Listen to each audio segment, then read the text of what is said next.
On today's episode of Mean Brews, we're going to cover Rye IPA, that spicy, hoppy subset of BJCP 21.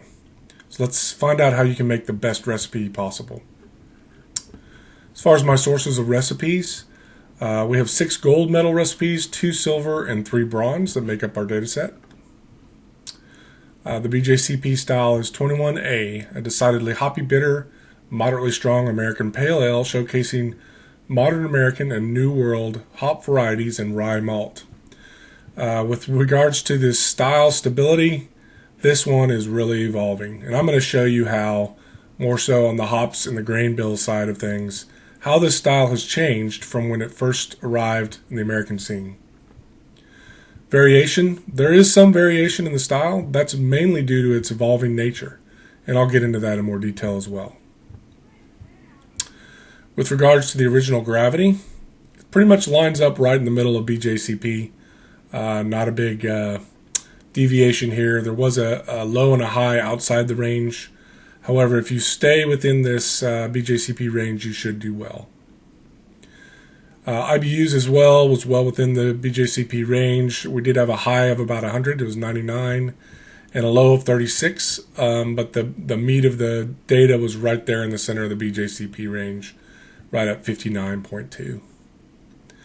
With regards to the color, again, this lines up very well with what BJCP says. A little bit darker than some of the styles we've covered in our past episodes, between 5 and 13.5 SRM. Has a mean of about 10. With regards to the proportions of malts, when we averaged every recipe, 84% of the malts were base malts. 7.7 were crystal, 7.6 were adjuncts, 3.3% toast, and 0.2% roast. However, when you combine those two, there was enough of them to warrant putting those malts into this grain bill. I'm showing these graphs a little bit differently. I'm cutting the bell curve off at the range. Makes for something that you can visualize a lot better than in my previous episodes. I hope you like it. Base malts, 100% of the recipes had 2-row. I think a couple had Maris Otter. I'm lumping those in with the 2-row. That encompassed an average of 69% of the grist. 72% of the recipes had rye malt, which if they used rye malt, 12.9% of the grist was what it made up. And wheat malts were used at 18% of the recipes, and if they used wheat malts, they were at 11% average of the grist. And finally, Munich malt was used again in 18.2% of the recipes with an average of 9.6% of the grist. There is a point down here of one recipe used Vienna at about 10%. As far as crystal malts, the most prominent crystal malt was medium crystal. 64% of the recipes used something between crystal 40 and crystal 80. And if it was used in a recipe, the average was 5.3% of the grist. Next most prominent was carapils. 46% of the recipes used carapils. And if they used carapils, they used it in a rate of about 4.3% of the grist. Dark crystal was the next most prominent. 27% of the recipes used a dark crystal, so somewhere above 80 Lovibond. And if they used it about 4.1% of the grist. And finally, Cara Rye was used in 2 recipes. And if they used it, it was average around 3.2% of the grist. It looks like somewhere between 3 and 7% of a crystal malt of some type, depending upon what color and flavor you're trying to achieve, is the sweet spot for crystal malts. Roast and toast malts. Biscuit or Victory was used in 2 recipes. If they used it, it was an average of about 2%. And then chocolate malt was used in 2 recipes and an average of about 1%. If you combine these, getting that roasty, toasty flavor, it is used in a small proportion of the grain bill. However, I think it's adding something and people are getting something out of it. 4 of the recipes use this, and I include it in my recipe at the end. As far as adjuncts, again, the solid lines are simple sugars and the dashed lines are flaked. The number one, of course, is flaked rye. 54, a little over half of the recipes use flaked rye at about 11.4% of the grist. Flaked wheat was used in 18% of the recipes, so 2 recipes and 5.1% of the grist. We have 2 other data points here. Honey was used in a recipe at about 5%, and flaked barley was used in one at around 3%. I want to show how some evolution of the use of rye in this recipe over time. I've plotted every recipe on this chart with the blue dots being rye malt and the orange dots being flaked rye. And I want to show the percent of the grain bill that each one of these encompasses over time. So the X part of this graph is the date the recipe won, and the Y part is the percentage of the grain bill. And you can definitely see a propensity to replace the rye malt with a flaked rye in the recipes. Something you want to consider as you develop a recipe and you want to compete.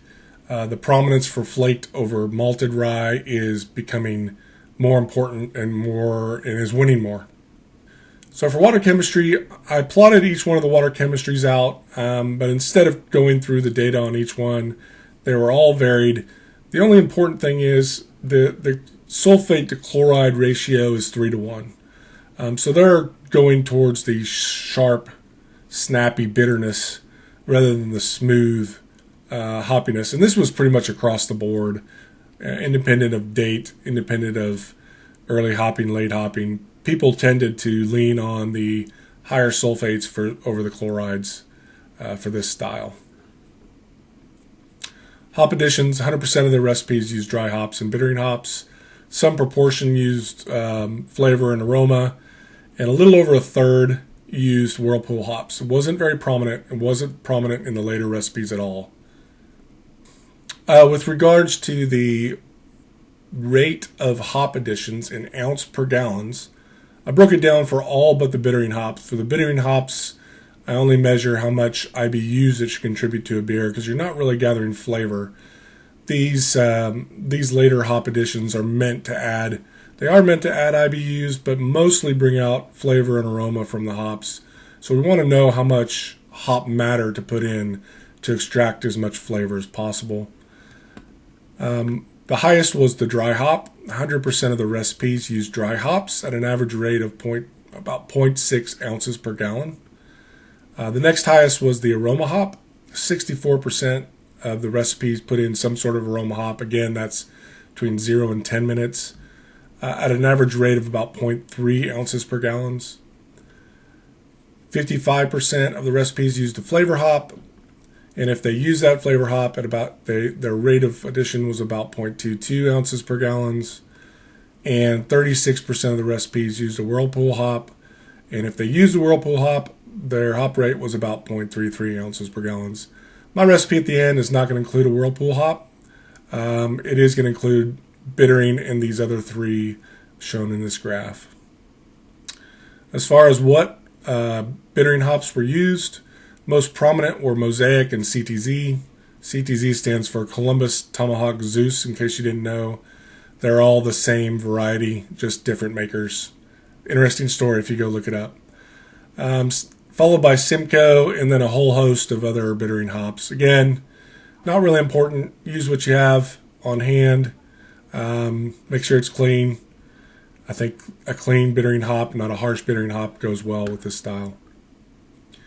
Flavor hops, a little bit different story. 18% either use Centennial or Simcoe, followed by a few others. Pick your flavor here that you want to go with. I'm going to go through the hop flavor guide at the end of this to help you pick which hops you'd like to use for your late addition. Aroma hops, Mosaic was the clear winner here, followed by Cascade, Centennial, Citra, and Amarillo, each at 18% of the recipes. And some other ones, Jester and Comet.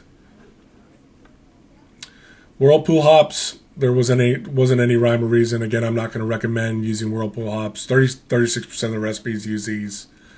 Again, pick which one you want. As far as dry hops, there were some clear winners here. Citra, 64% of the recipes use some form of Citra, as well as some other hops. 55% closely follows Citra with Mosaic, and then Simcoe, Columbus, and Amarillo. There were a lot of mixed hops added as dry hops, mainly Citra and Mosaic. So you're going to see my recipe has a combination of those. So again, I looked at the hop descriptors. So what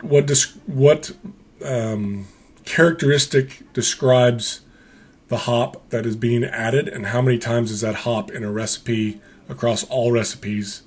That's the weighted factor. And the most prominent characteristic is citrus, followed by tropical, floral, grapefruit, lemon, earth, pine, passion fruit, melon, and grass. So I think if you kind of stick with the stuff on the right here, look for hops with these characteristics, you will do well and produce a product that is to style.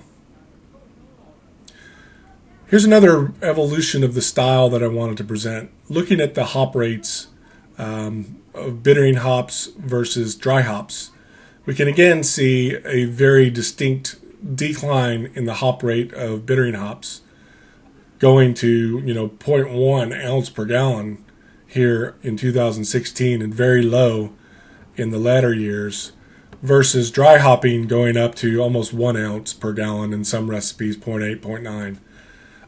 I would tend to see, this is inverted from Denny's Rye Smile, which is kind of the quintessential rye recipe we know of from the internet, and it's completely inverted now. Late hop additions, more hop flavor, or less hop bitterness is becoming the norm for this style, and it's what's doing well in competitions. As far as the yeasts that have been used, 55% of the recipes use Chico, 2450, which is Denny Kahn's yeast strain that was used in 2 recipes, and then Imperial Ale1, White Lab San Diego ale yeast, and 1 recipe used a Kolsch yeast, Fru Kolsch. Chico is what I'm going to recommend here. With regards to mashing, only 1 recipe did a step mash. I think single infusion is fine for this style. The 2 mash rests, 1 was a beta rest. The 1 recipe used a 145 degree beta rest, and the average of the alpha rest was around 153 Fahrenheit or 67 degrees Celsius for 60 minutes was the average duration. Fermentation temperature, this ranged between 60 and 68 degrees. The average was 65. If you look at the Chico recipes, they fermented anywhere between 63 and 68. The Kolsch was at the lower end at 60, and the San Diego Lager was at 67. The other 2 recipes didn't give a fermentation profile. I'd shoot for somewhere between 63 and 66.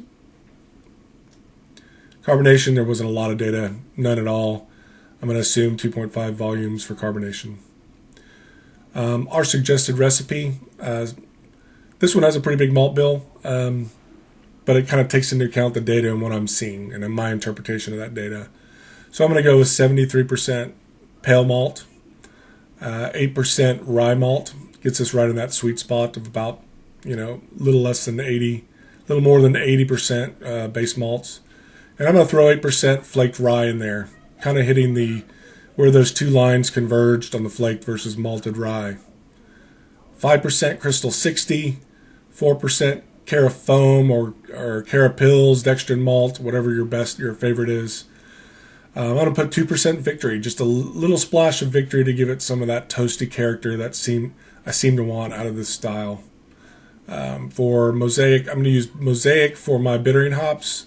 Try to get about 35 IBUs out of them. I'm going to use Simcoe for my flavoring hops at about a rate of 0.2 ounces per gallon. I put the metric units in here as well. For my aroma hops at 5 minutes, I'm going to throw in about 0.3 ounces per gallon of Mosaic again. And then for my dry hops, I'm going to dry hop for 3 days with a total of 0.8 ounces per gallon of Citra and Mosaic split 50-50. For my original gravity, I'm going to shoot for the average of 1.066. My IBUs from this recipe come out to be right in the sweet spot of the curves at about 64.8 IBUs. I'm going to try to hit this water chemistry. That was the average from all the recipes we had. This probably won't work in brewing water. Get as close as you can. The key is to hit that 3-to-1 sulfate to chloride ratio. You can see 51 to 151. Somewhere in that realm will help you get the mouthfeel and profile that you want. I'm going to infusion mash 60 minutes at 153, just per the averages. I'm going to sparge as usual and boil for 60 minutes. 60-minute boil was the standard boil. I'm going to chill to 61. I'm going to oxygenate and pitch at 1 million cells per milliliter per degree Plato. Calculated. Let it rise to 63. I'm going to hold and do my primary fermentation at 63.